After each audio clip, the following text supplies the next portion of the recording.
Since 1995, over 26,000 international students from all walks of life join the British investigators' training courses in anomalous phenomena, the only courses of their kind. Constructed by the world's leading academics and brilliant minds within ufology, paranormal and supernatural, parapsychological study, anomalous phenomena, science, hypnotherapy, spiritualism, astrology, astronomy, cryptozoology, and many other areas, our certified self-study courses will teach you how to assess, analyze, engage, formulate, document, and be cognizant of all types of phenomena, suitable for light workers and starseeds, curious personalities and inquisitive minds, skeptics alike and truth seekers. For more information, please visit www.stellaruniversity.com.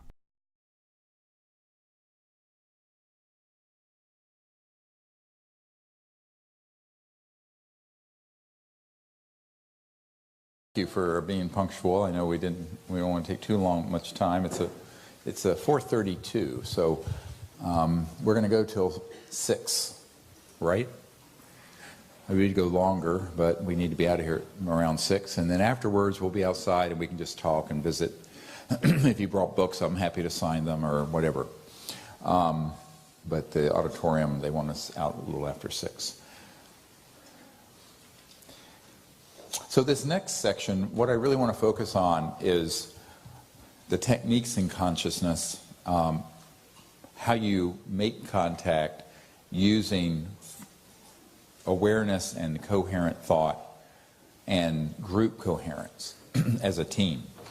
Now, you know, the special thing about Close Encounters of the Fifth Kind is that it's the first category that was described that connotes humans empowering themselves to make contact as opposed to a passive event. In other words, a close encounter of the first kind in the sort of categories would be a sighting of a craft within a certain distance.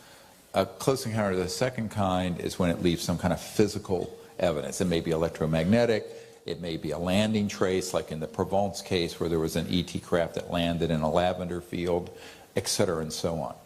A close encounter of the third kind, you all know from Steven Spielberg's movie, is when it involves the sighting of or involvement with an extraterrestrial, biological, or living being being seen.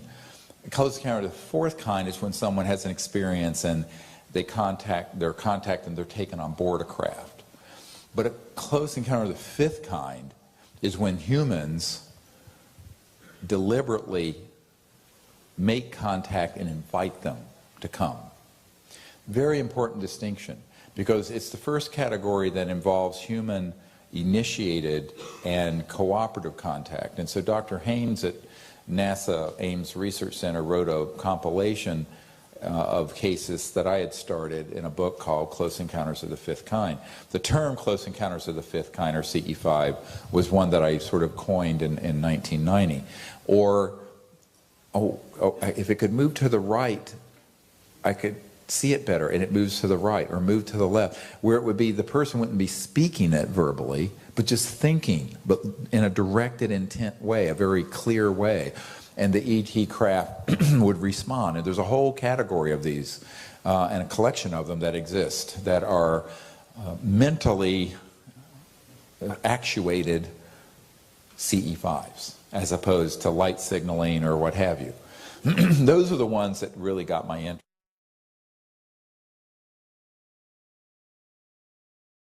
That followed on to what happened to me when I was 18 years old. And I was up in the mountains of North Carolina at the FAR Tower. Now they call it FAR Tower, it's a fire tower. But in the mountains of North Carolina, called a FAR Tower. So the FAR Tower experience was, I'm from North Carolina, so I can make fun of it. You can't. Anyway, you Yankees, I'm just joking. But this was a really amazing experience because it was all based on the fact that the ETs were interested in a guy who was experiencing samadhi. And there's more to the story than I'm related. It's a very long story. But the key component of it was, that I got the message was, it could have been anybody, but they were interested in a human and experiencing that state of consciousness who would kind of understand in the future how it could be used. This may have started earlier, because I had a sighting, daytime sighting, like the disc we were showing earlier, when I was about 8 or 9, which was followed by me having a lot of lucid dreams with these creatures that kind of freaked me out, because I was a little kid. And I would find myself in, waking up under the bed, kind of like. But I realized that these civilizations were with us all the time if we'd open to them. And between the ages of, I'd say, 8 and 12, I was really interested in this subject. I mean, it was back, of course, in the 60s. And it was a period when, believe it or not, there were magazines like Argosy and Life and other magazines that would have it on the cover. Major sightings, major events. And I began to collect all these and think, oh, wow, this is so, and I was almost obsessed. Until I went into adolescence, sort of found, forgot about it all, until I had this experience happen 6 months after the near-death experience. The consciousness experience that happened showed me that the mind that allows each of us to be awake is always tied into this cosmic consciousness. We just choose not to connect to it for whatever reason. But we can, as easily as we've shut that off, we can open the cage, as it were, and let the bird of our soul fly through this higher consciousness and higher spirit. It takes some discipline and some effort, and doing it on a regular basis helps if you're doing a meditation approach. But I feel that the main thing that people have to first accept is that this is something everyone's birthright, is that they can experience the fullness of their cosmic, multidimensional self. There's a man, many of you may have heard his name, named Ingo Swann, and he was a friend of mine before he passed away, and I was once with him up at his apartment up in New York, and we were talking about this, and he was a very renowned remote viewer who, much to his later regret, got involved with military intelligence and the DARPA programs and Stanford Research International and other entities. But he and I were talking about this, and that, one of the problems is that people think that this is some sort of a special ability that only certain people have. Then that's completely wrong. It's an ability that certain people give themselves in an imaginative way and make the effort to develop. And Paramahansa Yogananda said that it's because of the lack of spiritual adventuresomeness and because of spiritual lassitude that people don't have more of these gifts and more of these, what are in the Vedas called siddhis, S-I-D-D-H-I-S, these abilities and powers. So it's really latent within every single human, but also every single sentient being.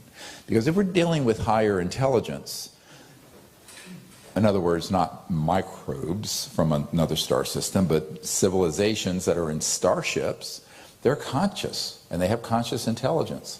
And guess what? Whatever it is that they've developed, we can develop. Or whatever humans have experienced in the most enlightened person on Earth, these civilizations can also experience. Because it's all folded, and this is where it's truly egalitarian and democratic. The universe is placed within the structure of conscious awareness, the completeness of that experience that can unfold and unfold and unfold and unfold for everyone who's a conscious sentient being. I remember some years ago there was a man named Art Bell who had a radio show on something called Coast to Coast, and I used to be on his show periodically, and some of you may have heard of it. And he had a contest once to see who could remote view something he had put on his refrigerator. Well, with just stuck something on his refrigerator with a magnet, and he was seeing if anyone could actually go into this state of consciousness and do it. And a man called up and saw precisely what it was.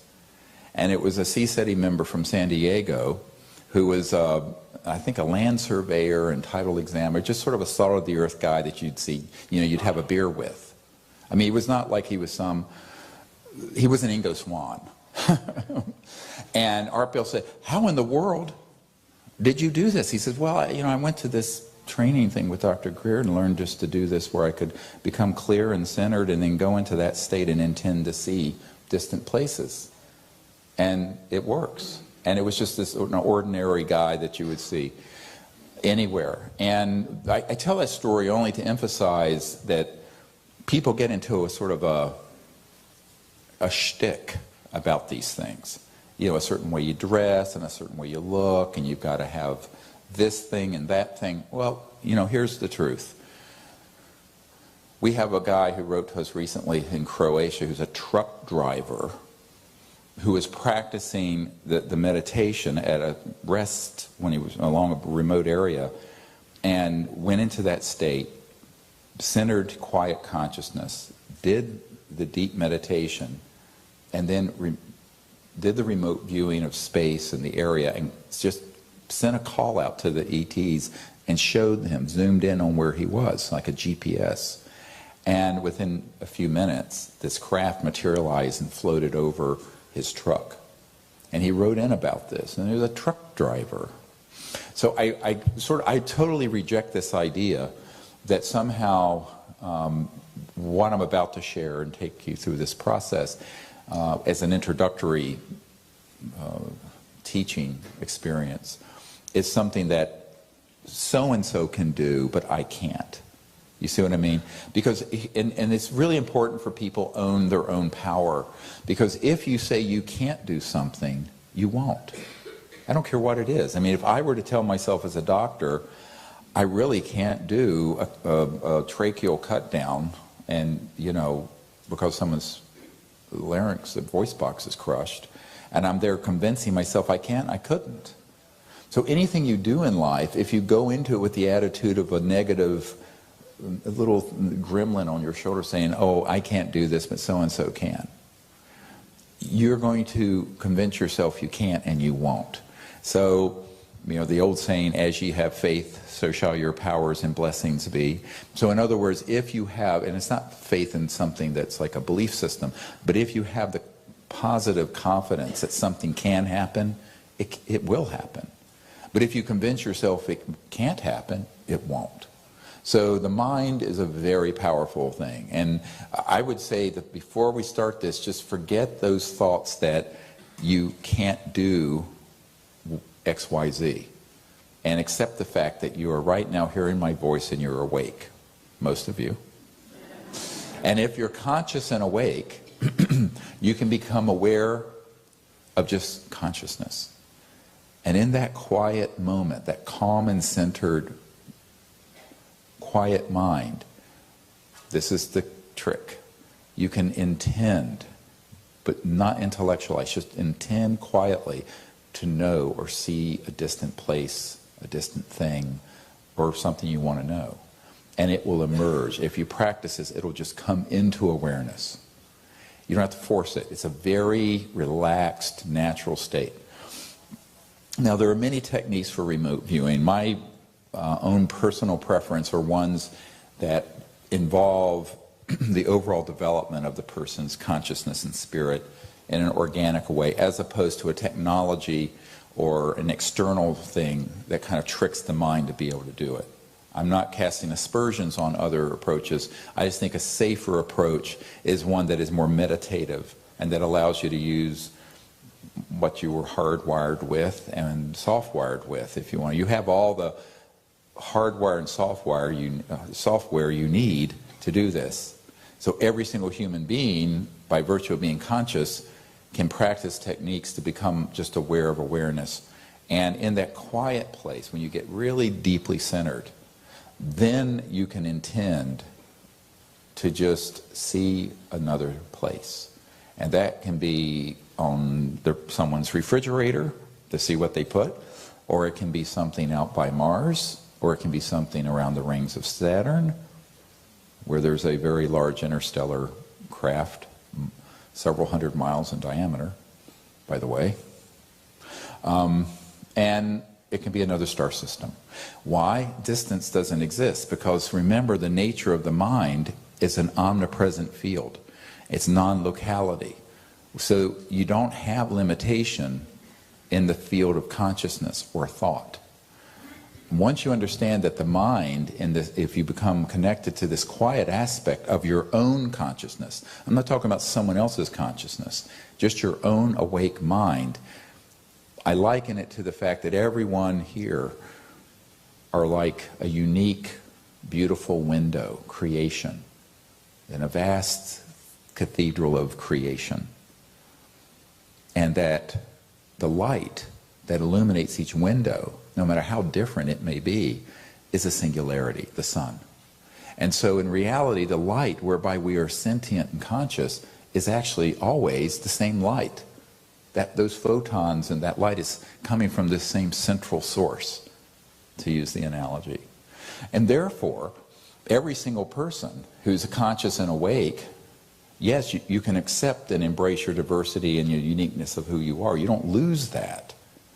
But you can simultaneously be connected to the source of the light of your own mind, the light of your own existence, the light of consciousness, which is a singularity. It's one single conscious being, state of being. And that experience, once you begin to practice it regularly, throughout the day, every day, you find that you can use it in all kinds of ways. You can be driving down the highway and feel where the highway patrol are. Huh? Well, shh. Or, slow down. Or you're doing some work. I know of people who have been pilots who have had an intuitive knowledge of something and known how to correct an emergency situation. So, people have these experiences of flashes of intuition or knowledge, but let's talk about where does that come from.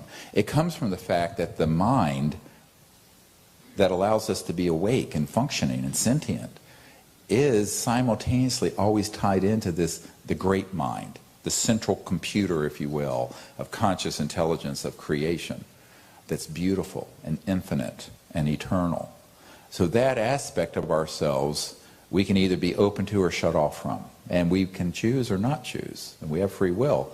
I would say let's choose to open up to it and then begin to enjoy it and use it for the good.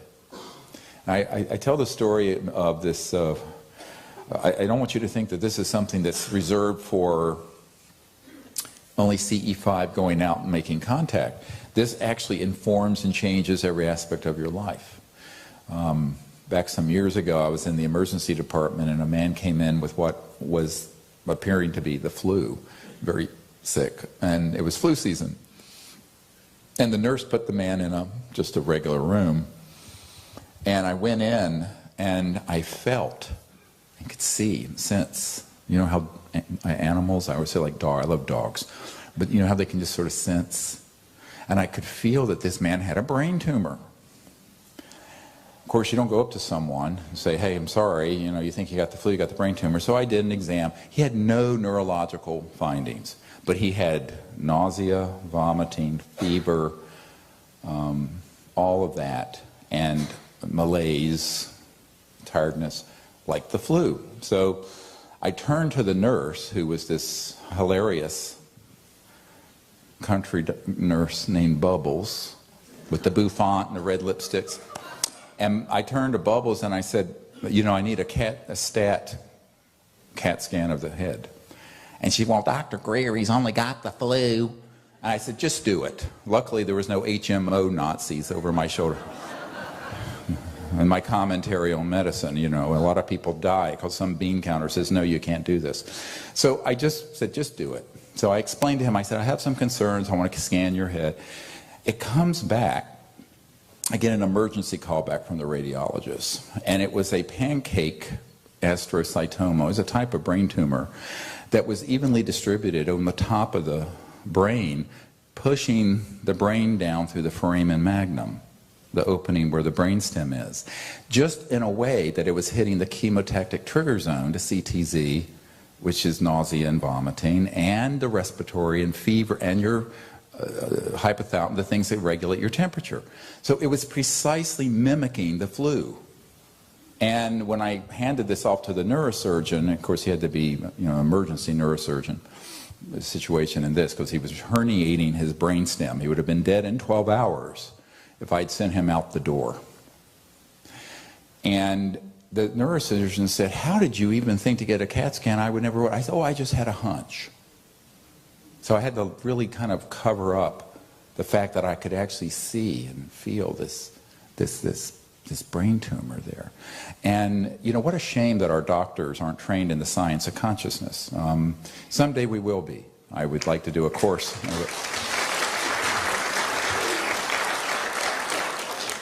And that, for that matter, our pilots and our tech people and everyone should be. Because this ability can be universally applied and is incredibly edifying and very, very practical in reality if you kind of embrace it. Now, what we're doing here, what I'm going to lead you through, is a specific application. It's to go into quiet consciousness, become centered, be able to intend to see a remote place or sense and go into space, and then turn it, if we could turn off all cell phones, particularly for the meditation, I'd appreciate it. And then vector or zoom in after you feel you've connected with one of these civilizations or their spacecraft or an individual. It may be a person. And then with a clear intent for the purpose of coming together as a people, not to entertain you. They're not interested in coming to be dolphins at SeaWorld for you. It's to create, you have to have a higher purpose in your ethical universe for this to work, actually. That's what they're looking for. They're looking for, are you sincere, and do you want to do this for reasons that would benefit humanity and the future of humanity and our relationship with these civilizations. And if you are, and you're sincere, you can't trick them. There's no tricking them. Then amazing things are possible. And then you show exactly where you're located. And you just you do that process over and over again. So you can imagine if you're sitting out under the stars for 4 or 5 hours doing this, all kinds of things, as you saw, can happen, every kind of imaginable thing. So the key to it, though, is understanding the nature of the conscious mind and consciousness as simultaneously you're awake and you're aware of yourself and your ego and this room, but at the same instant you can become quiet and become aware that that same mind is omnipresent, and it's that quiet state of mind, centered and silent, so that everyone, you look around the room, look to the person next to you, just look, the person's awake. Okay, now subtract the person's physical appearance, intellectual knowledge, emotional state, individual personality. Is very zen. And you keep subtracting. What are you left with as you look at the person? Just they're awake. And the awakeness, that sort of clear, aware state, whereby you're looking at the room and hearing my voice, that is all it is. It's all it is. But it's experiencing it in depth. So it's that transcendent state, higher state, some call it, of the conscious mind that escapes the limitations of individuality, where you can then connect to that, even while you are aware of yourself. So it is not either or. You can walk and chew gum. So you can have a sense of this great mind while you also are aware that you have an individuality. And so it begins to be something that can just phase back and forth over time. Initially, you may want to just experience it in its pure state. So when you actually go into this deep and quiet state of mind and utter calmness, and this is what's been called samadhi, or the beatific state in the early Christian era, you can go into that state and all you're experiencing is consciousness. You're not asleep. and you're not dreaming, but you're not perceiving any relative thing. You're not perceiving thoughts, sound, self, nothing. It's just pure consciousness. That's, one experience of it. But what's important to realize is that that experience is always there. We just kind of clutter it up with all of our thoughts. Now, when we're doing this meditation, caveat number one, everyone is going to be thinking other thoughts. Nobody is like, so it's natural that when you're meditating, you get distracted by this thought, or you get distracted by, what are you going to have for dinner, or, you're, not comfortable in these chairs, or whatever it is, whatever perception. And this is normal. The key is to not begin to tussle with the meditation process and these other thoughts and perceptions. You acknowledge them and then gently return to the meditation technique. Where most people fail in meditation is they try too hard. Really. They're trying to force out other thoughts. They're trying to force the experience. So you kind of let go and go into quietness.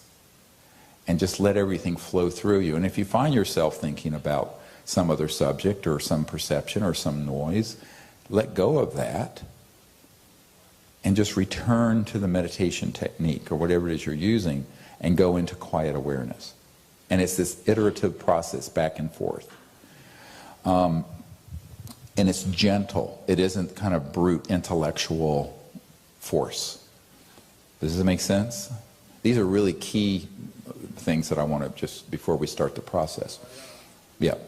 Now, if at some point, you find yourself in just a state of pure consciousness, just enjoy it. What you find often is that then you try to go just to do something else and you try too hard. It's like the Sufi master was trying to teach a bunch of his students to levitate and walk across the water, and there was this one man kvetching about the fact that he couldn't swim and he was afraid he was going to drown, and on and on and on with all the sort of craziness. And the master turned to him and said, leave thyself behind and then walk upon the water. So there's this element of letting yourself just calm down and leave it behind. So it's a little bit of a paradox, and it's a balance, like riding a bicycle. There's the balance of yourself and the greater self, your own awareness and the cosmic awareness.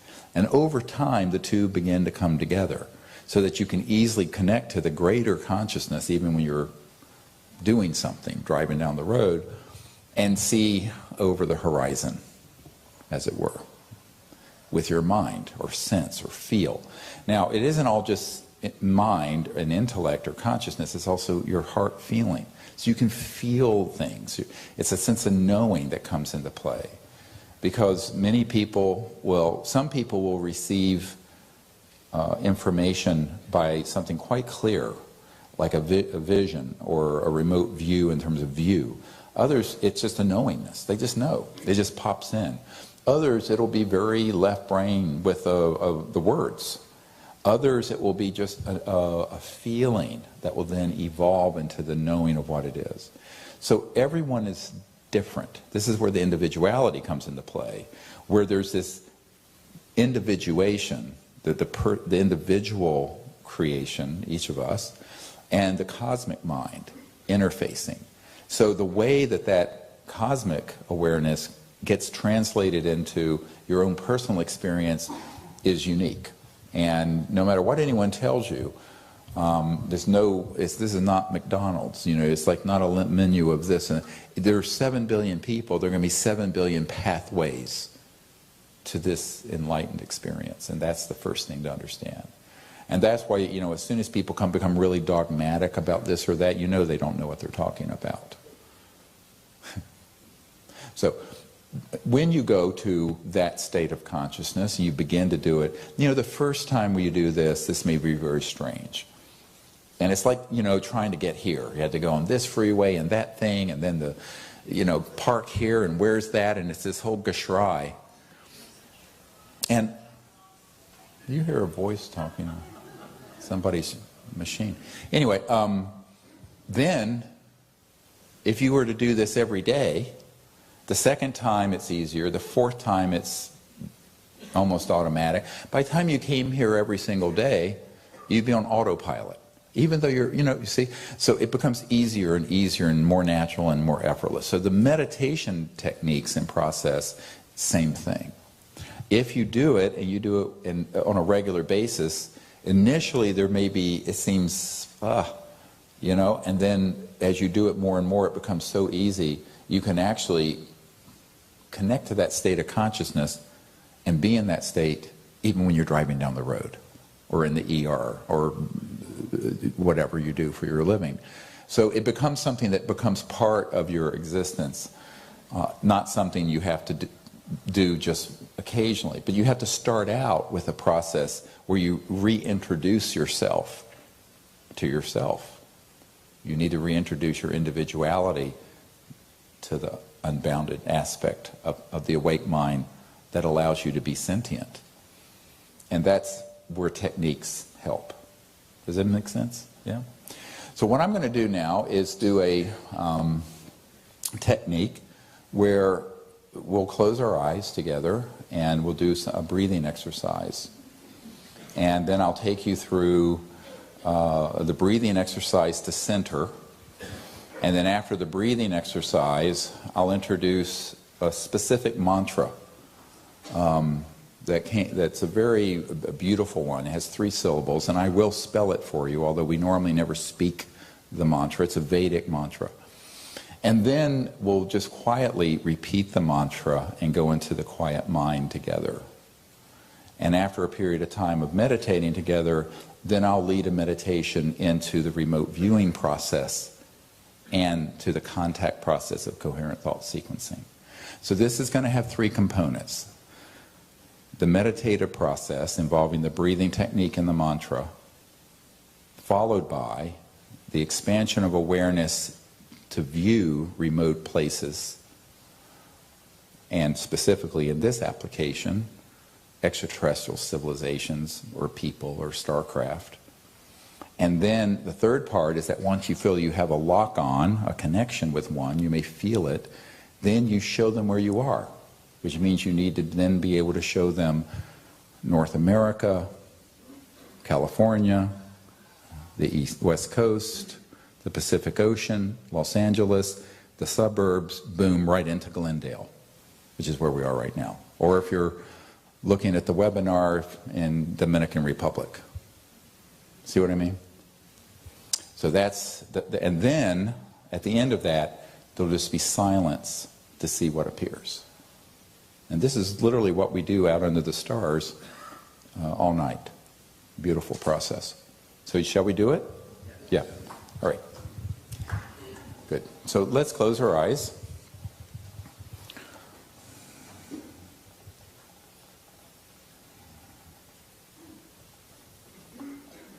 And let our awareness gently rest in the center of our forehead.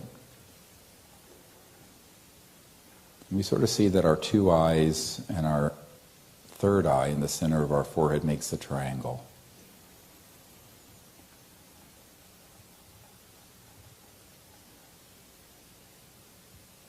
You can actually feel that third eye. Now let us take some deep breaths. And we breathe in with our nose and out with our mouth.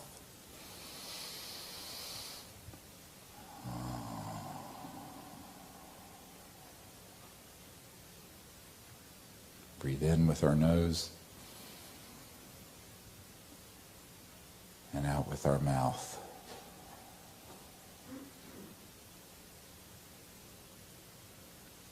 Over and over.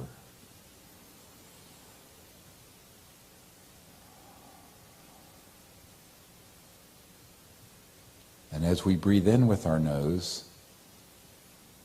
we see ourselves being filled with energy, light, the prana, chi, energy of Gaia, the Mother Earth. And that light and energy spreads throughout our entire bodies. And we are awake clear. And now as we exhale, each time, practice releasing all of your tensions and concerns, all limitations, all negativity. And as you exhale fully, see the breath of Mother Earth sweeping all those limitations away, and you settle into the quietness of being.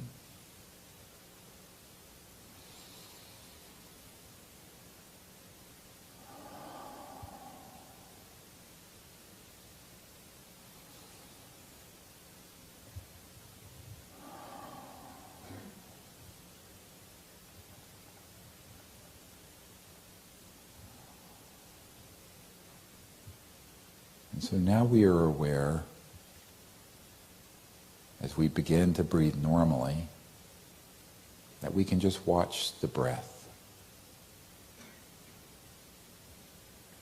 And our gaze is just relaxed in the center of our vision and our consciousness.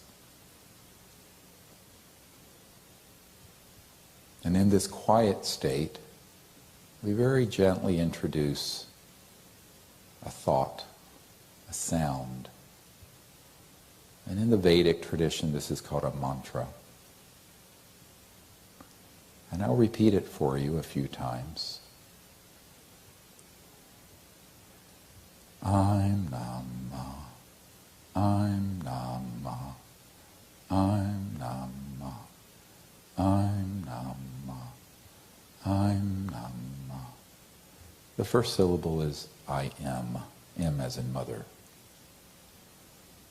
And the second syllable is Na, N-A, N as in Nancy, A, apple. And the third syllable is Ma, M as in mother, A-H. And note that the first syllable is a perfect fifth in tone, higher than the second two. I'm Nama, I'm Nama, I'm Nama, I'm Nama, I'm Nama, I'm Nama, I'm Nama, I'm Nama. And so now, I will not speak it, for it should only be thought. And let us just gently think the mantra, repeating it. And it may be thought at any speed, loudness or softness. And it may change as we go into meditation with it. And the way we use the mantra is that we gently let our mind rest on it as it is being repeated. And it becomes a vehicle that enables us to go into deeper and quieter states of consciousness. If at any point you find yourself distracted, have thoughts or sounds, just return gently to repeating the mantra without shoving out or forcing out other thoughts, but just let them come and go. Very relaxed, very gentle process. And return to thinking the mantra. And as we do so, gently shift to being aware of the mantra and watch the mind repeating it. Become aware of the quiet mind that has the beautiful resonance of the mantra coming and going. So let us do this for a few moments in silence together.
Now, with our eyes closed, let us repeat the mantra. And we see that the mantra makes a triangle. And so the sound creates form and light. I'm Nama, I'm Nama, I'm Nama. And if you repeat it 3 times, it will make 3 triangles joined at the top with a triangular base. And this is called a tetrahedron. So let us see that as we gently repeat the mantra. So again, 3 repetitions makes a tetrahedron. I'm Nama, I'm Nama, I'm Nama. And we see this beautiful light of the tetrahedron. Now let's repeat the mantra again and create another tetrahedron joined at the base of the first one. So the 2 points of the tetrahedron of these 2 are opposite each other and the bases are joined. I'm Nama, I'm Nama, I'm Nama. And so we see this double tetrahedron. And we rotate it a little bit and have the 2 tetrahedrons merge into each other. And it forms what's called a Merkaba, an 8-pointed star. And we let our minds rest on this beautiful form, spinning in the center of our awareness. And it is created from the tonality of the mantra, making form and light, but in consciousness. And as we enter the center of this Merkaba, we allow our mind to rest. And we see it as a vehicle whereby our consciousness may explore every dimension, including time and space. And so as our minds come together now inside this Merkaba, we see this beautiful sacred geometric form expanding. And with each breath we see this Merkaba growing. And so now it envelops this entire auditorium, and all of us, our awareness is within it. But we perceive the quiet mind whereby each of us are conscious. And so at once we are many, and at once we are one. And in this state of quiet oneness, we allow ourselves to expand the sense of consciousness, awareness, as we travel in this Merkaba. And so it expands now to include this entire campus. And our awareness expands with it. And we float upward into the sky above Glendale. Effortlessly, we just float. And we gaze with consciousness and look down on the campus and at the Los Angeles area. And to the west, we see the ocean. And to the east, the hills and the mountains. And we become aware that the earth herself is awake and conscious, and is a conscious being, and is in fact female. And she joins us in this beautiful meditation. And so now we rise into Father Sky, and we behold Father Sky embracing Mother Earth. And when the 2 came together, we, her children, were formed. And so we behold the beauty of space. As we float effortlessly, we acknowledge the conscious mind is omnipresent. And while we are individuals, the light of awareness whereby we are awake is always and eternally infinite within us, boundless. And so we rise effortlessly then higher, outside the stratosphere and the atmosphere of Earth. And now we see the whole globe of the Earth. How beautiful. And in our consciousness within the Merkaba, we expand and see the moon. And then expand further into our solar system. And we see the sun in the center of our solar system, and Mercury and Venus and Earth and Mars and the outer planets, how beautiful Saturn with the rings, and Jupiter. And we see all of this is actually pure consciousness, resonating, phasing as planets and light and space and time. And in reality, all that our mind perceives is the conscious being appearing as that thing. And we become aware that space is not empty, but is in fact unbounded cosmic consciousness. And awestruck, we gaze then around the vastness of the universe. But we realize that this cosmic mind is the same consciousness whereby each of us are awake. And that same light of conscious being is illuminating the window of each of our souls.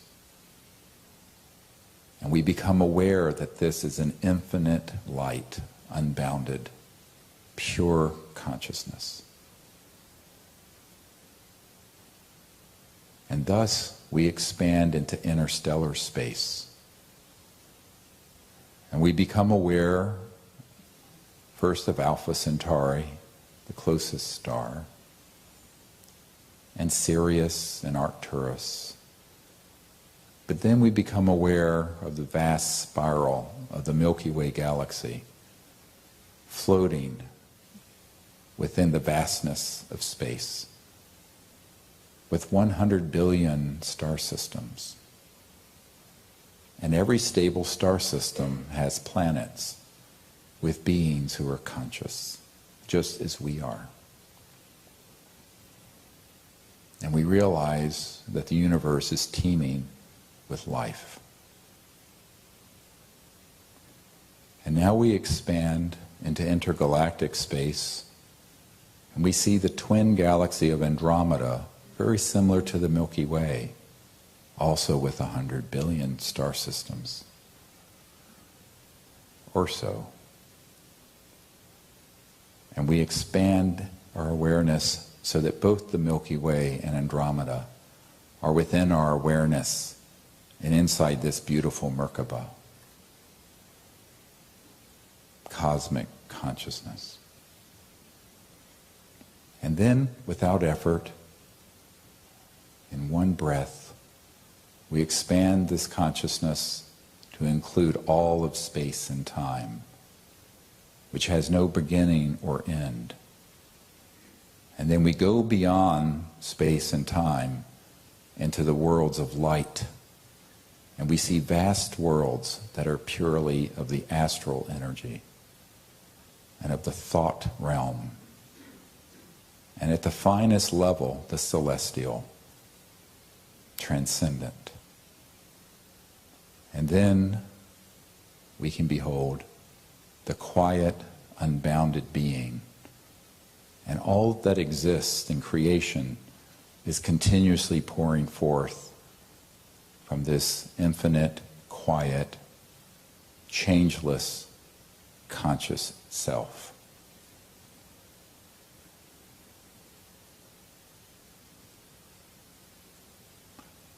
And so in this state, our hearts are filled with joy and love and awe at how beautiful existence is.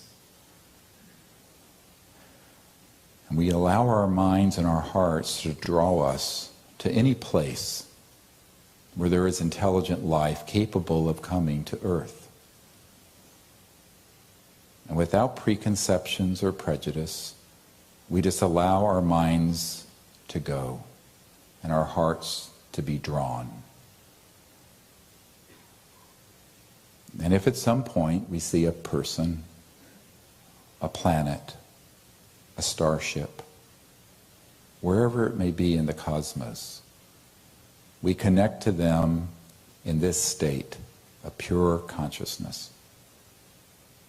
And as we gaze into the eyes of these beings or feel their existence, we see they are awake, even as we are conscious. And that consciousness is a singularity. And we are all one people in one universe. And we acknowledge our oneness. And in that state, as ambassadors and as children of earth, we invite them here.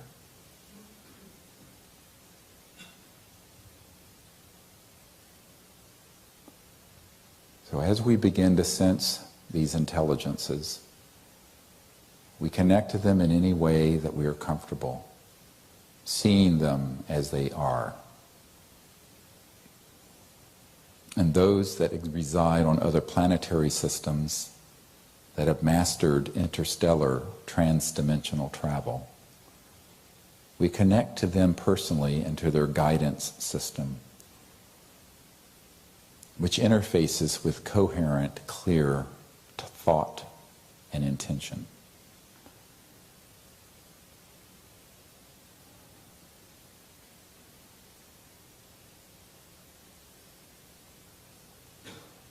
And as we connect to them, we show them our planet.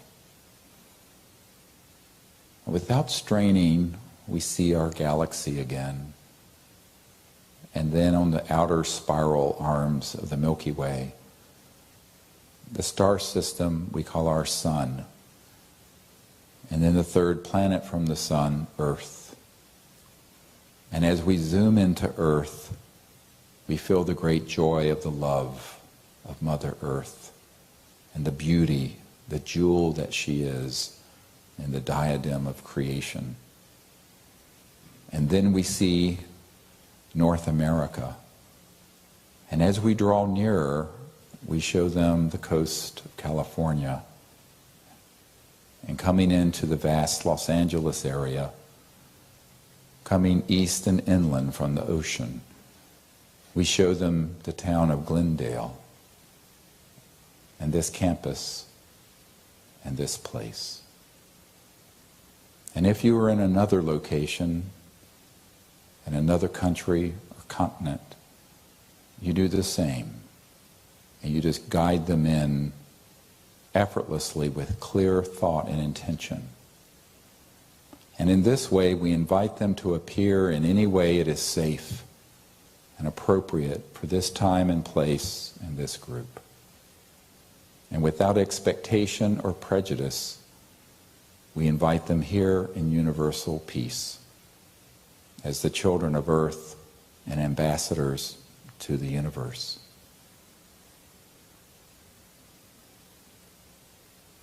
So let us be in silence for a few minutes practicing this.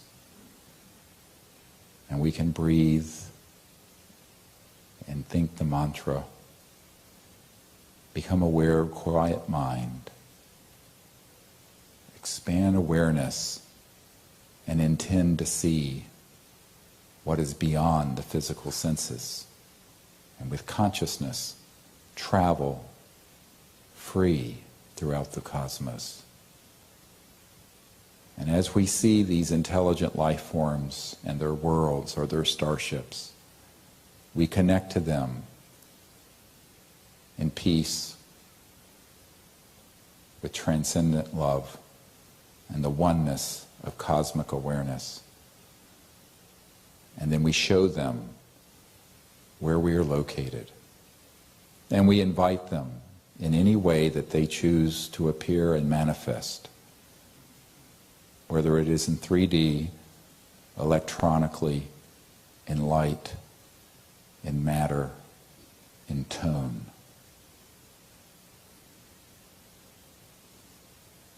So let us be silent and practice this for just a few moments.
Now, knowing that we can do this for a very long time in silence together, but today we just return to where we are, but gently become aware of the room or wherever it is you're located, but stay connected to this pure state of consciousness. And know that the wake mind, consciousness, whereby each of us have our being, is always infinite, omnipresent, boundless within us. And whensoever we choose, we may connect to that universal field of awake mind. And we may see any place we intend to see and know anything we wish to know and accomplish whatever it is we wish to accomplish as we come together and work to create a time of universal peace and enlightenment on earth.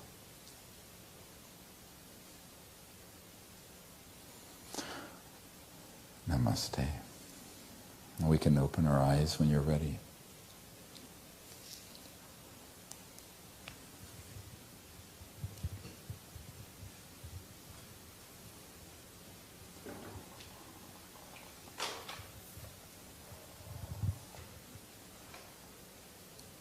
So that is an introduction to what can be done. I hope you had a good journey. And we have on the app and also a training kit that goes through all this, so you can practice it whenever you wish. The key aspects of it are to recognize that the mind can center, and using either the mantra or a breathing technique, or if you have something else that works better for you, but go into quiet mind. And at the point that you become aware that you are deeply centered and quiet, intend to expand the awareness and see wherever you wish. So you can reduce this process to a few seconds. You can connect, expand, see. I call this rapid access remote viewing. In other words, the process I went through, which is actually an abbreviated process of what I do each night under the stars when I treat people, use that process is about an hour, which we don't have time here today to do. But you can actually collapse it, if you wish, once you practice it often, into this ability to go very quickly into the sense of non-local expanded mind, see remote places, connect to the ETs or whatever it is you wish to connect to, and show them where you are. So you can actually do it within seconds to moments with practice. Now again, everything is the science of consciousness and the art of consciousness is a science and an art and requires some discipline. But you'll be very surprised if you do this with any sincerity, how rapidly you begin to develop that ability, with or without the ET connection. But if you do it as for this purpose of contacting interstellar civilizations, you're going to be stunned at how quickly they will respond. Why? Well, here's a news flash.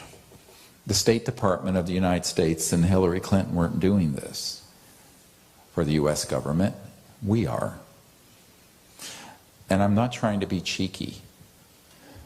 The people of the world have got to understand that authority figures and governmental structures and powers, they have opted out of dealing with this. There's a covert program that is militaristic and really very deleterious to our future that has seized it. Where does that leave us? On the one hand, you have passivity. On the other hand, you have, frankly, a malignant tendency. And that's where the power of we the people come in. Because if we the people decide, oh, okay, the government's not acting, and it's unlikely any president is going to do much with this until we do it and lead the way. I've always said, even in the early days before the Disclosure Project, if the people will lead, the leaders will follow. Why? Because they'll have to. They're not going to do it because it's something they're going to step out into something that's controversial or something that's going to step on the toes of the $700 trillion oil, gas, coal, and petrodollar system. They're going to do it because they have to. So this ties together sort of full circle for a moment how disclosure happens. It's not just disclosing and getting people who are top secret folks to come forward, although I am now calling for a mass civil disobedience, cosmic civil disobedience by those people. What do I mean by that? Up here in the high desert of California, there's something called the Cube, C-U-B-E, which is a Lockheed Martin underground facility. I know people who worked in it. And there are people who deal with these interstellar technologies and transdimensional electronics and all this stuff up near Lancaster and Palmdale and Edwards Range.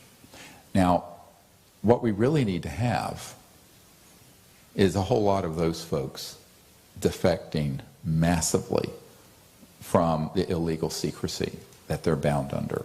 Same thing with the Dugway facility near Provo. Same thing with the Dulce facility. Same thing with Pine Gap. Same thing with the compartmented operations within the CIA. Now, there are a lot of people I've worked with who are in these projects, and they don't want to do it out of fear.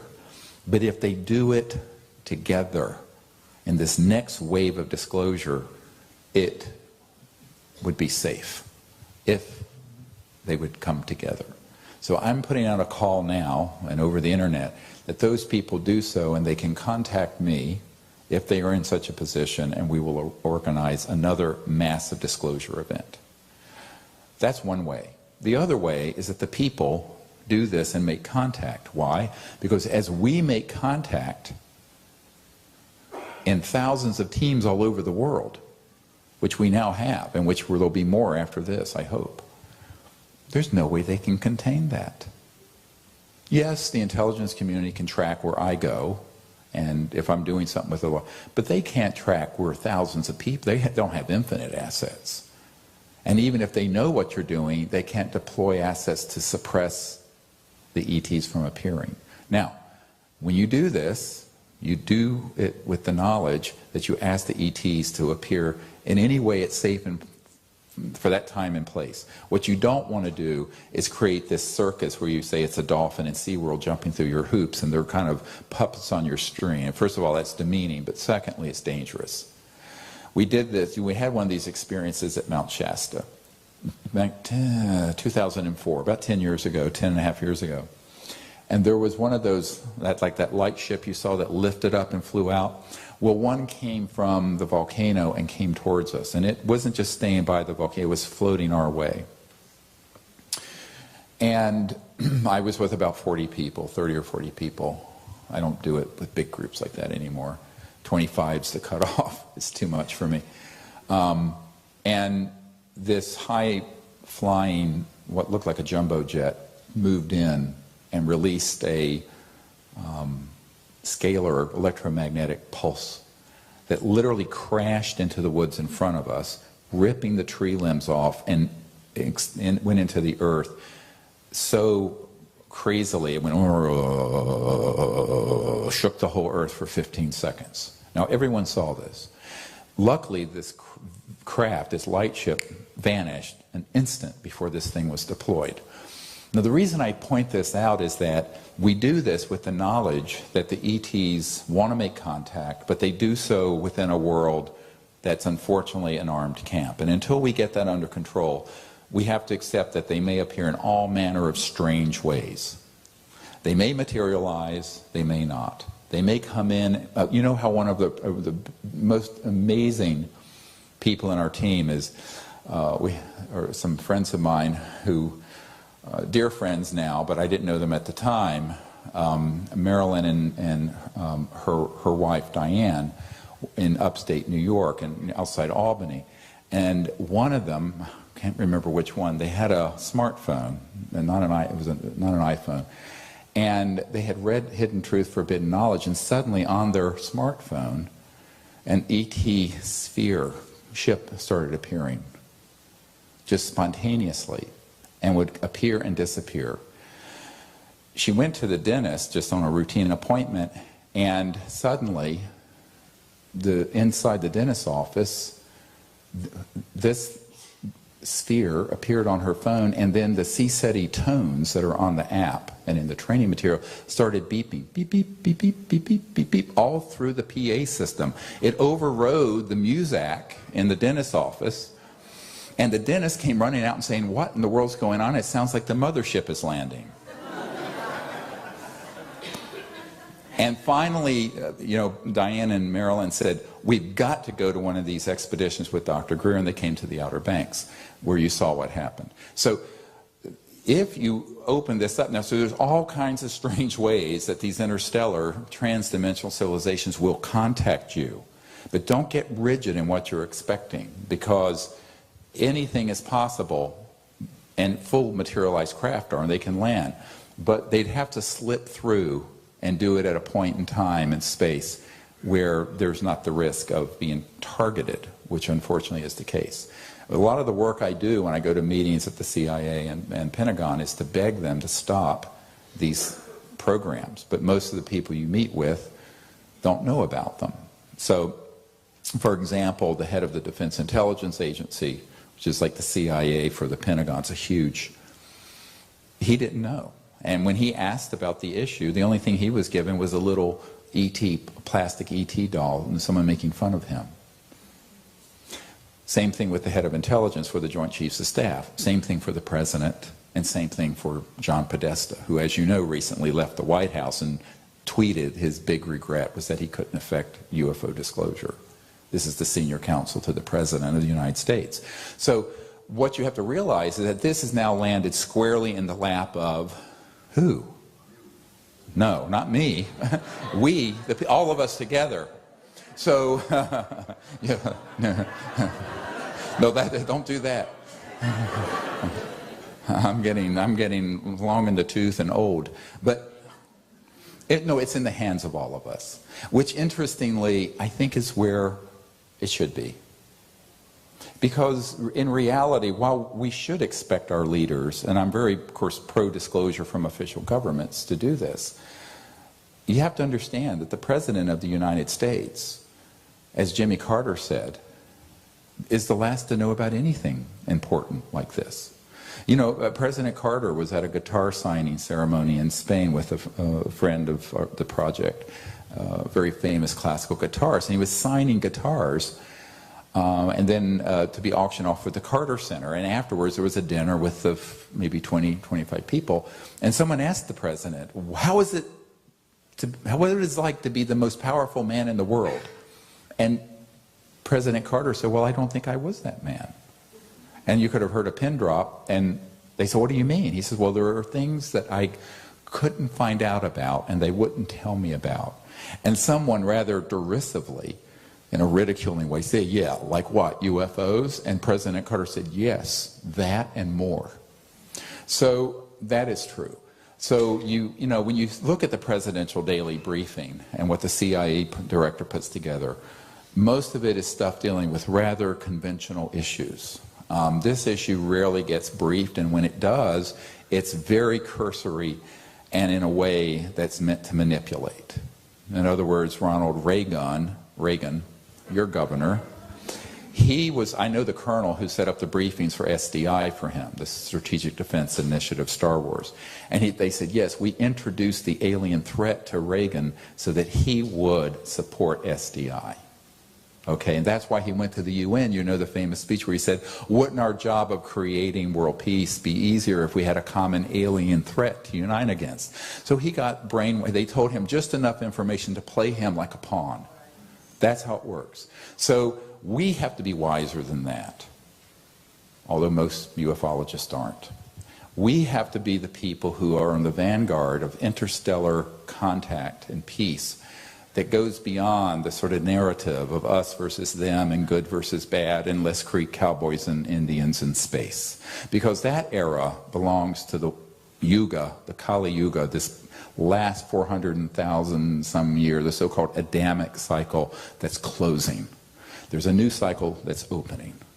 That's 500,000 years. So we have to say, okay, all that stuff belongs in our rearview mirror. Let's create a world of lasting, universal peace, cosmic consciousness, and the ability for everyone on Earth to be born into a planet that is pristine, without pollution, without poverty, that is just.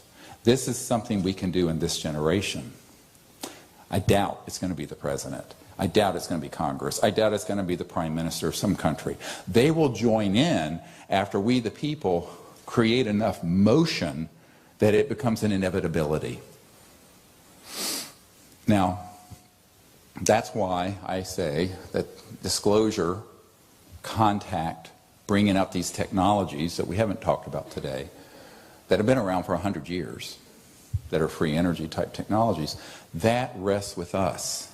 I doubt it's going to come out of Lockheed, and I doubt it's going to come out of the White House or Congress. I meet with these folks.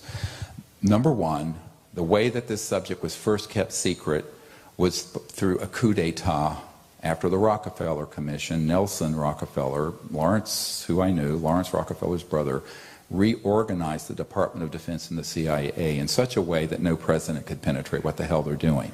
These are the unacknowledged special access projects.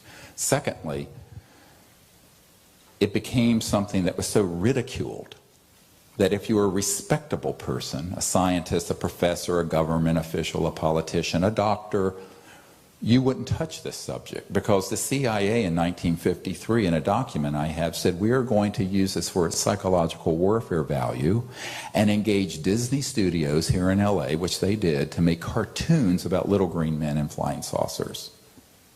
And anything that breaks into the news, our acolytes within the media will be told not to cover it, and will be sure it gets placed where? On the front page of the National Enquirer. So it would be the stuff of nonsense. That was done deliberately, which has made the subject topic non grata in polite circles. It's all brainwashing, it's all propaganda, but it's been very effective. For this and other reason, it's unlikely that the centers of power are going to do disclosure, and are going to do free energy, and are going to do contact openly. And in that vacuum, what stepped in since the 1950s? Murder Incorporated. No, the people running these projects covertly have taken over those interests and hijack them from the people and from the people's representatives, which has scared the hell out of the people I briefed in Washington, including the CIA director and the Senate Intelligence Committee members. They know this stuff is real. They know they don't have access control. Now, access control means you know about it and you can access and control the projects. That's the nature of an unacknowledged special access project, which we are spending $100 billion to $200 billion a year just in the United States on these illegal operations. So that is such a mess that you're not, I'm not saying that it can't happen from the centers of power. I'm saying it will happen after we create it as an inevitable force from disclosing the information ourselves, making contact, and perchance at the right moment, enough people do this, and a morphogenic field is created where the ETs come through massively. And they won't do it until we're ready. Why? Because they don't want to play into the hands of an invasion scenario. I want to say something here about those. You know, this is Larry King. Everyone who's ever interviewed asks me, why don't they land on the White House lawn or over a Super Bowl game? Well, first of all, are you a moron? But no, I mean, I'm sorry. First of all, if that were to start to happen, aside from probably being blown out of the sky, unless they shut down our weapon systems, it would be used by these folks who are demagogues and the alien invasion crowd to say we're being invaded by, like Independence Day, the movie, aliens. So that kind of an event, that's a very frontal event, could be spun in the very direction that they're trying to avoid. Which is why the events have to be CE5, cooperative, open, and tuned finally to the time that we're in. And this is where I don't know if folks really understand how much power we have as individuals and also what responsibility we have. I'll never forget 1992, after we had this event happen in Florida that made it into the press, and Murder Incorporated, I call them politely, came after me. This is one of my terms for this majestic group.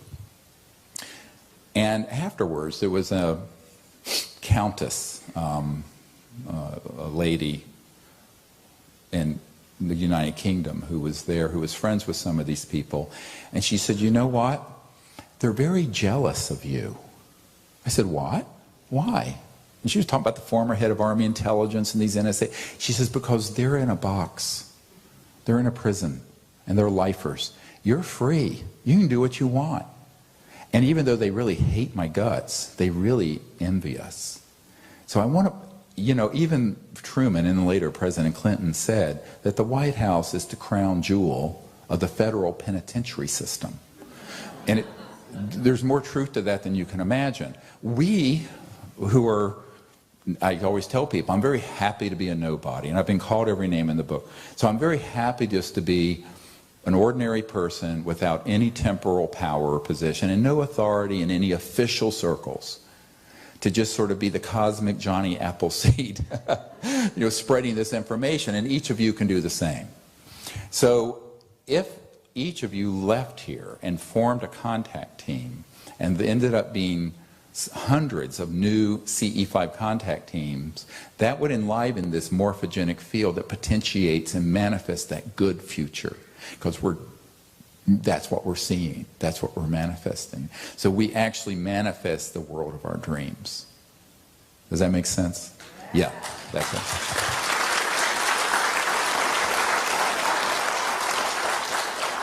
So I want to go through, that was sort of my sort of wrap up of what I wanted to share in these few hours we have together. There's another, a few questions I want to get to. And I know that we're not going to get to like a few hundred that have come in, but I'll just go through the ones that I can in the time we have left.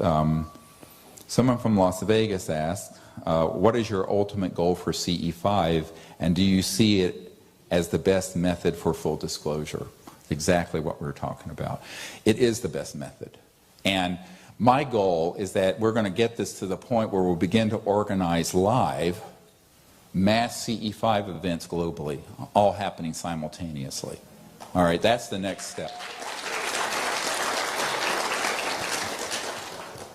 Because these guys, no matter how powerful they can't be everywhere at once, right? And they have a lot of assets. They don't have infinite assets. Another question from this city: how do the experiences in your CE5 contacts in your video before the break differ from the man-made Lockheed Martin experiences? Well, again, the man-made devices have a machine feel.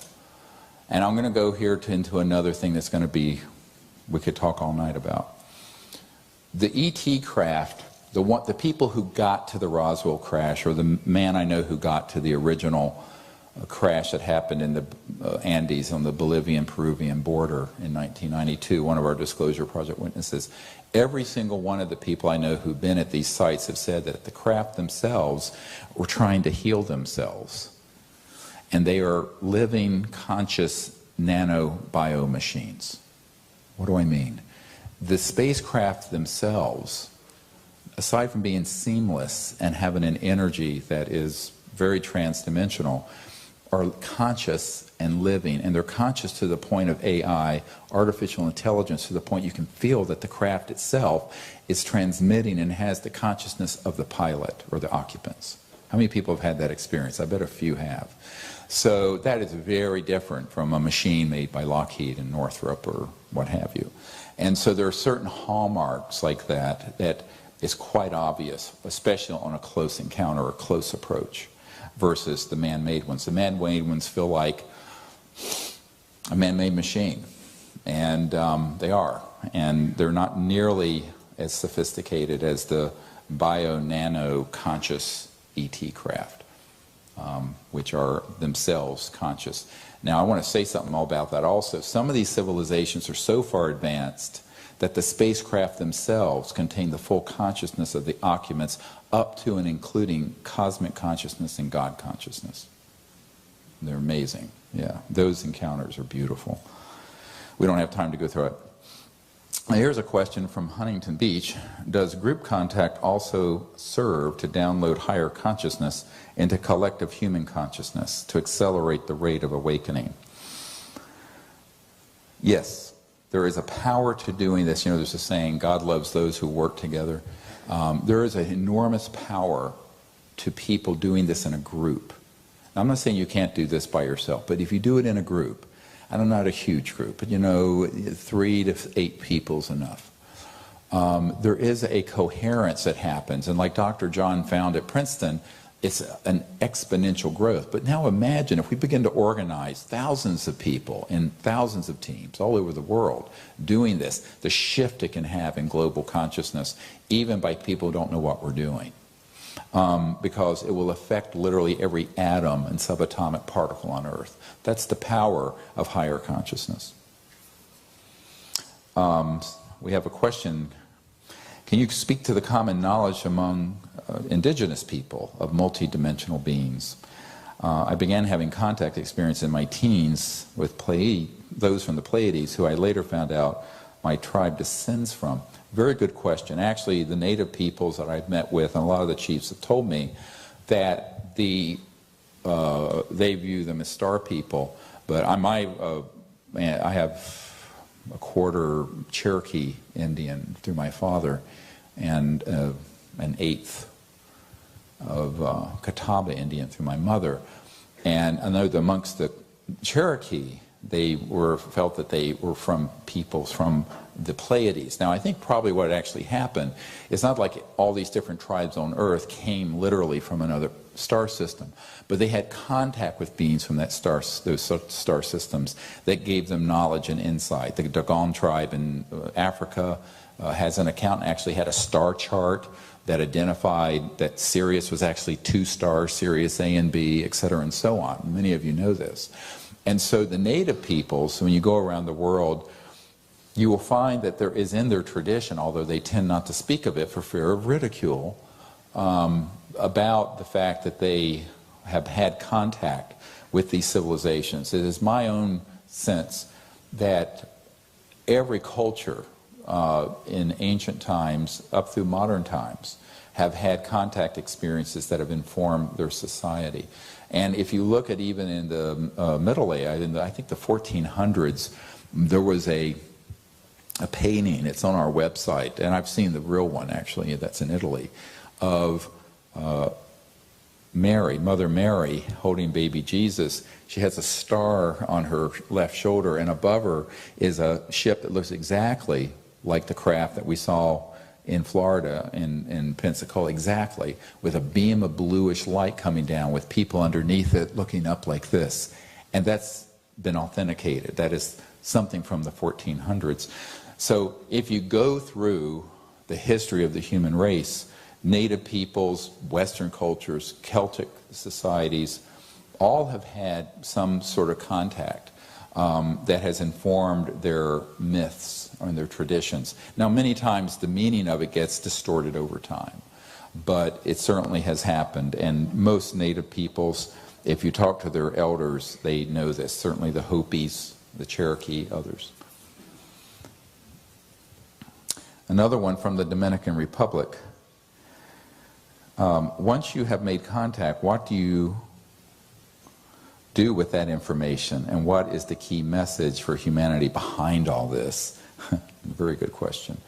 You know, there's a wonderful saying, the wise are they who speak not unless they have a hearer. So there are a lot of things we can experience that we have to use common sense as to what we share it with. But I think to the extent that we can share things with people who are open to the knowledge, it's very important, because ultimately, to make this subject real, we need to have a lot of people understand what its implications are. And the implications are enormous for the human future. And I recommend that everyone think about, when you have an experience, that who it is that you can share this with, that you feel safe in doing so. But also to think about what it is that you should say to people who may not be wanting to hear the high strangeness part of this. And that's why we put together the disclosure book, the DVDs that we have a 2-hour and a 4-hour DVD that has all these military witnesses, documents, etc., photos, because some people really need to start at where they are. Everyone does.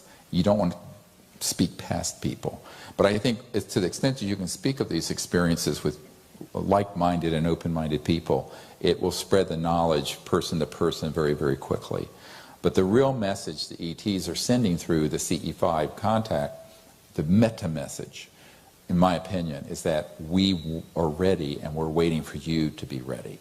So if we show them we're ready for contact by doing something intelligent, without prejudice, that's looking into the future in a beautiful way, they're going to respond in ways that are really almost magically beautiful. But they're waiting for us to make that initiative, because we're the children of Earth. They just don't want to come here and obviously, disrupt things. I mean, could they come to Earth, shut down all military systems, and impose some sort of new world here? Yeah, sure. It'd be about as successful as us trying to put in a Jeffersonian democracy in Afghanistan. Okay, so look, if we figure this out, they have. They're wiser than that. It has to come through us. We're the children of Earth. One question from Bakersfield: any evidence that the transdimensional ETs are us from our future who have physically and spiritually evolved? Yes and no. Most are interstellars that have originated and evolved from other star systems.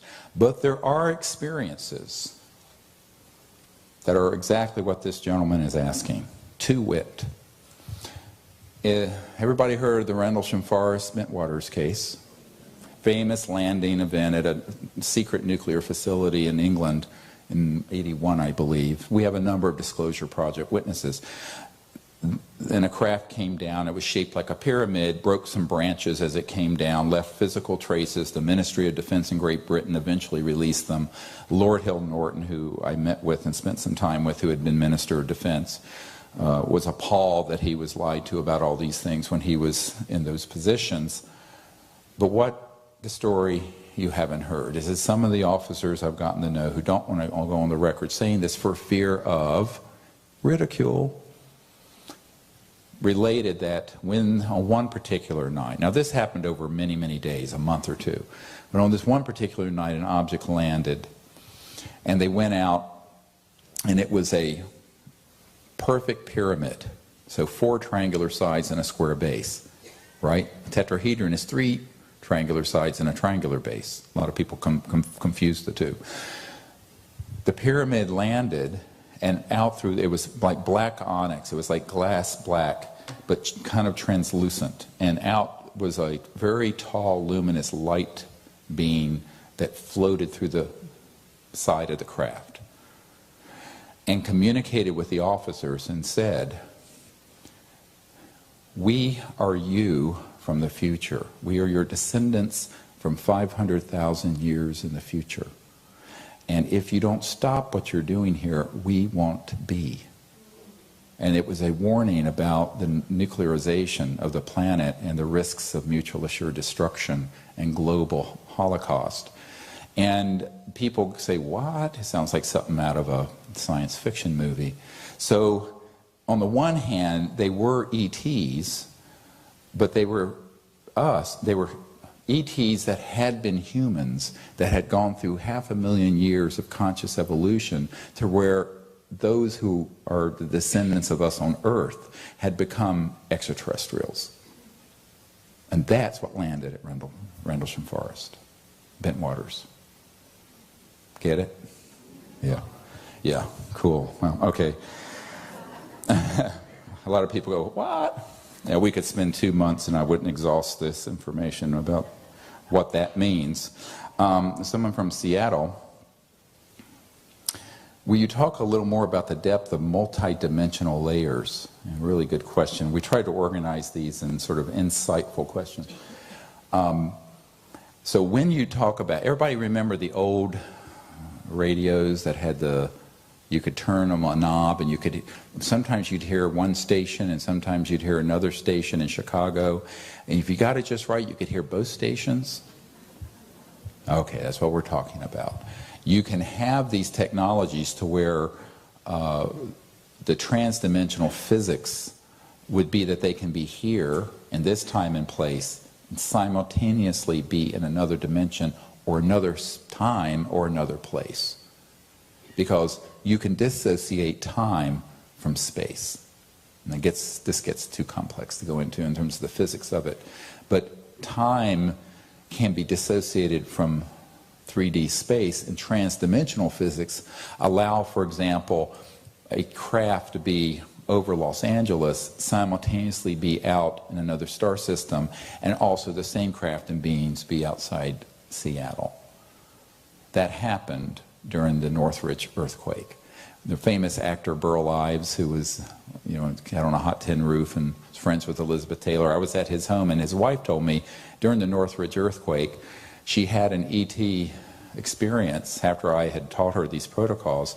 And she was up in Anacortes, north of Seattle, and this craft, early in the morning, wee hours, was hovering over her driveway, and a blue beam, sort of light, was coming into her foyer, and there was a thought being transmitted to her that said, "Do not be concerned, do not be afraid, we are always with you, you will be safe."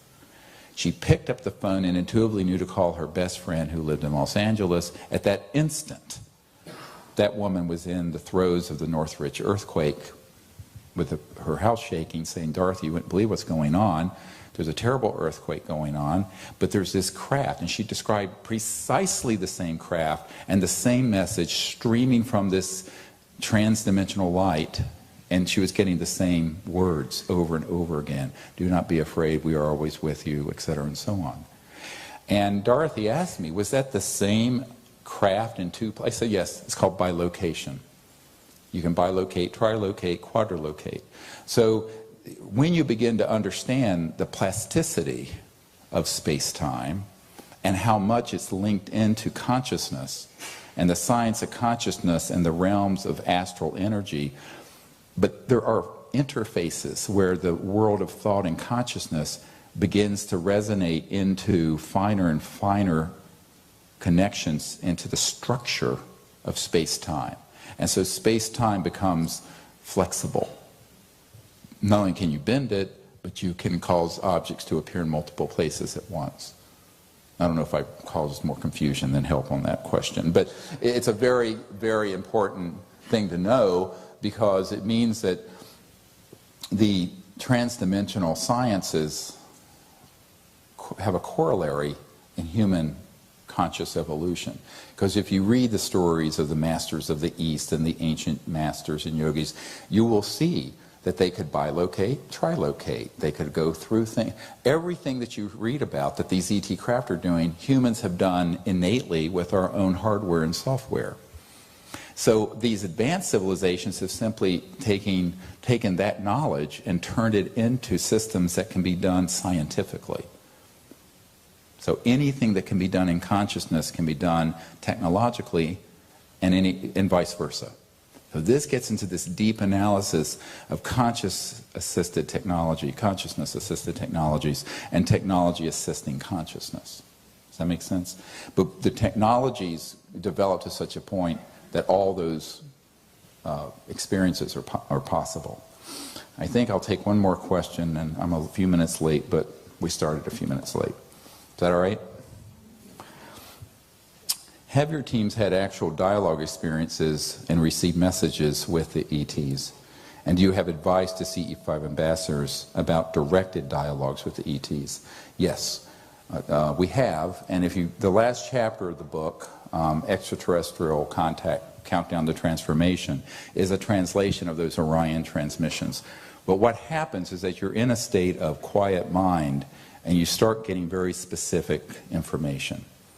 And people say, oh, that's channeling. I said, no, it's not channeling, because you're simply accessing the information from these intelligences and making sense of it. Now, it's very subjective. So I always tell people this is an impression we have. You can't be bombastic and create a catechism around any of that.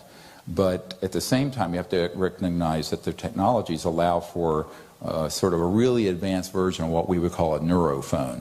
In other words, technologies that transmit thought and information directly to people's consciousness. And they can do that. And so what we do is receive that information and then continue the dialogue. And that's how I found out that Bijou, that one that was floating in the desert out in Joshua Tree, was actually from the Andromeda Galaxy, etc., and so on. Now, that was my impression. Maybe I'm completely wrong.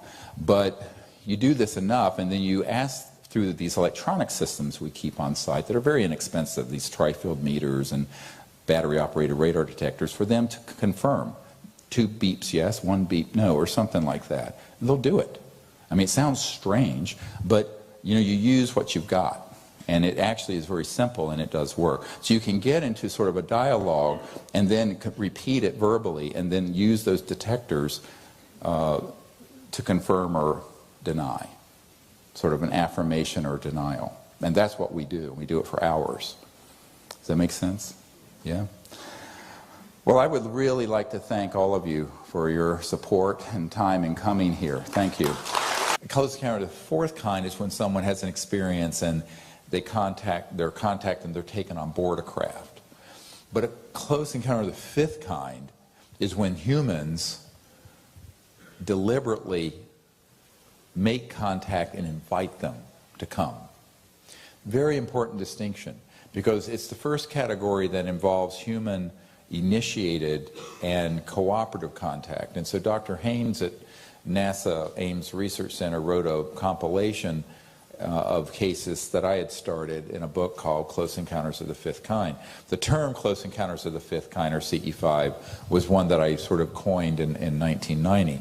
Or, if it could move to the right, I could see it better, and it moves to the right or move to the left, where it would be the person wouldn't be speaking it verbally, but just thinking, but in a directed intent way, a very clear way.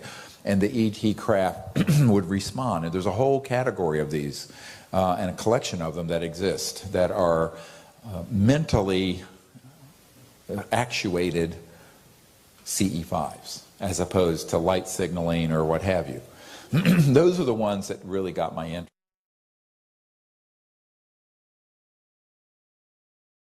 That followed on to what happened to me when I was 18 years old, and I was up in the mountains of North Carolina at the FAR Tower. Now they call it FAR Tower, it's a fire tower, but in the mountains of North Carolina, call it FAR Tower. So the FAR Tower experience was, I'm from North Carolina, so I can make fun of it. You can't. Anyway, you Yankees, I'm just joking. But this was a really amazing experience because it was all based on the fact that the ETs were interested in a guy who was experiencing samadhi. And there's more to the story than I related. It's a very long story. But the key component of it was, that I got the message was, it could have been anybody, but they were interested in a human and experiencing that state of consciousness who would kind of understand in the future how it could be used.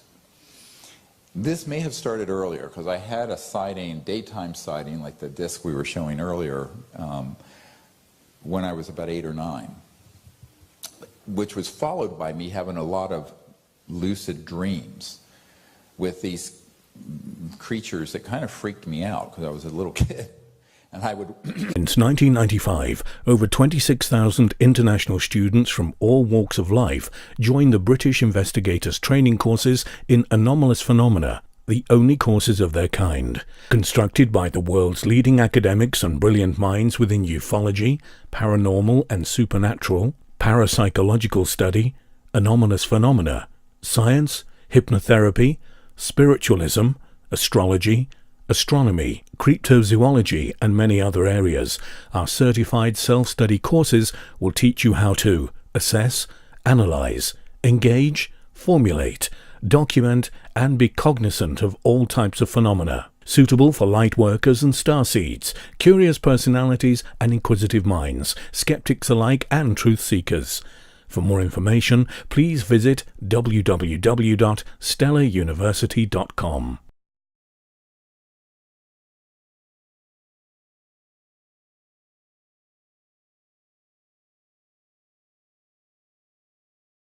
Thank you for being punctual. I know we don't want to take too much time. It's a 4:32, so we're going to go till 6, right? Maybe we'd go longer, but we need to be out of here around 6, and then afterwards we'll be outside and we can just talk and visit. If you brought books, I'm happy to sign them or whatever. But the auditorium, they want us out a little after 6. So this next section, what I really want to focus on is the techniques in consciousness, how you make contact using awareness and coherent thought and group coherence as a team. Now, you know, the special thing about Close Encounters of the Fifth Kind is that it's the first category that was described that connotes humans empowering themselves to make contact as opposed to a passive event. In other words, a close encounter of the first kind in the sort of categories would be a sighting of a craft within a certain distance. A close encounter of the second kind is when it leaves some kind of physical evidence. It may be electromagnetic, it may be a landing trace, like in the Provence case where there was an ET craft that landed in a lavender field, etc., and so on. A close encounter of the third kind, you all know from Steven Spielberg's movie, is when it involves the sighting of or involvement with an extraterrestrial biological or living being being seen by DDHIS, these abilities and powers.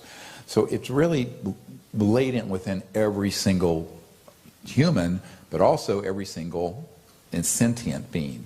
Because if we're dealing with higher intelligence, In other words, not microbes from another star system, but civilizations that are in starships. They're conscious, and they have conscious intelligence.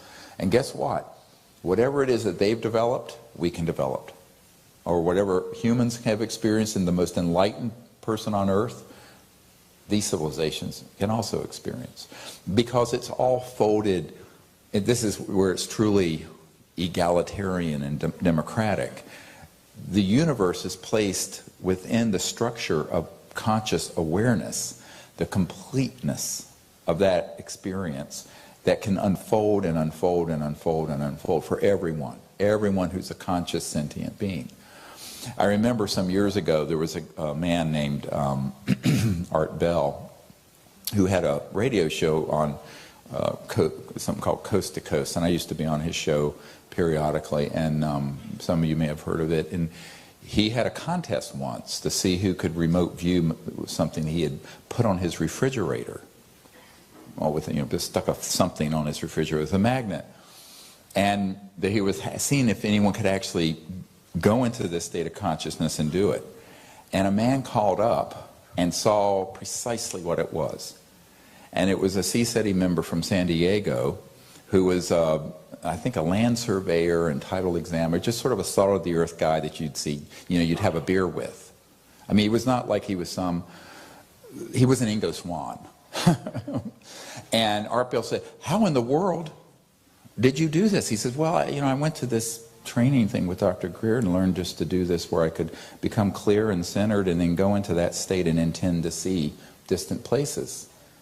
And it works." And it was just an ordinary guy that you would see anywhere. And I tell that story only to emphasize that people get into a sort of a shtick about these things. A certain way you dress and a certain way you look, and you've got to have this thing and that thing. Well, here's the truth. We have a guy who wrote to us recently in Croatia who's a truck driver who was practicing the meditation at a rest when he was along a remote area, and went into that state, centered quiet consciousness, did the deep meditation, and then did the remote viewing of space and the area, and just sent a call out to the ETs and showed them, zoomed in on where he was, like a GPS. And within a few minutes, this craft materialized and floated over his truck. And he wrote in about this, and he was a truck driver. So I totally reject this idea that somehow what I'm about to share and take you through this process as an introductory teaching experience is something that so-and-so can do, but I can't. You see what I mean? Because, and it's really important for people to own their own power. Because if you say you can't do something, you won't. I don't care what it is. I mean, if I were to tell myself as a doctor, I really can't do a tracheal cut down, and, because someone's larynx, the voice box is crushed, and I'm there convincing myself I can't, I couldn't. So anything you do in life, if you go into it with the attitude of a negative, a little gremlin on your shoulder saying, "Oh, I can't do this, but so-and-so can," you're going to convince yourself you can't, and you won't. So, the old saying, "As ye have faith, so shall your powers and blessings be." So in other words, if you have, and it's not faith in something that's like a belief system, but if you have the positive confidence that something can happen, it will happen. But if you convince yourself it can't happen, it won't. So the mind is a very powerful thing. And I would say that before we start this, just forget those thoughts that you can't do X, Y, Z. And accept the fact that you are right now hearing my voice and you're awake, most of you. And if you're conscious and awake, you can become aware of just consciousness. And in that quiet moment, that calm and centered quiet mind, this is the trick. You can intend, but not intellectualize, just intend quietly to know or see a distant place, a distant thing, or something you want to know. and it will emerge. If you practice this, it'll just come into awareness. You don't have to force it. It's a very relaxed, natural state. Now, there are many techniques for remote viewing. My own personal preference are ones that involve the overall development of the person's consciousness, and find myself in, waking up under the bed, kind of like. But I realized that these civilizations were with us all the time if we'd open to them. And between the ages of, I'd say, 8 and 12, I was really interested in this subject. I mean, it was back, of course, in the 60s. And it was a period when, believe it or not, there were magazines like Argosy and Life and other magazines that would have it on the cover. Major sightings, major events. And I began to collect all these and think, oh, wow, this is so, and I was almost obsessed. Until I went into adolescence, sort of found, forgot about it all, until I had this experience happen 6 months after the near-death experience. The consciousness experience that happened showed me that the mind that allows each of us to be awake is always tied into this cosmic consciousness. We just choose not to connect to it for whatever reason. But we can, as easily as we've shut that off, we can open the cage, as it were, and let the bird of our soul fly through this higher consciousness and higher spirit. It takes some discipline and some effort, and doing it on a regular basis helps if you're using a meditation approach. But I feel that the main thing that people have to first accept is that this is something everyone's birthright, is that they can experience the fullness of their cosmic, multidimensional self.